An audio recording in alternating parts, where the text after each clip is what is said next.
আমাদের আসলে পরিকল্পনার মধ্যে প্রথম আসে যে সামনে সাব গেমস আছে। আমরা এই সাঁতারুদেরকে নিয়ে দীর্ঘ 4 মাস যাবৎ প্রশিক্ষণে আছি।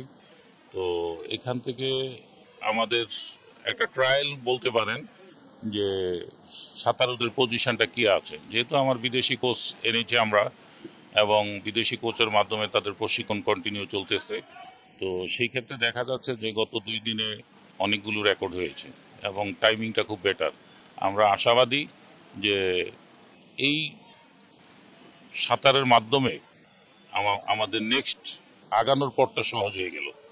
তো আমরা আশাবাদী যে ইনশাল্লাহ নেক্সট সাব গেমসে সাঁতার যে অবস্থায় চলে গেছিল সেখান থেকে অন্তত বেরিয়ে আসতে পারবো, এবং বেরিয়ে আসার মতো রেজাল্ট আমার সাঁতারুরা করেছে। এবং গত আজকের দিন সহ 3 দিন চলতেছে, 3rd ডে পর্যন্ত আমরা আশাবাদী যে তাদের রেজাল্ট ইনশাল্লাহ অনেক ভালো হবে।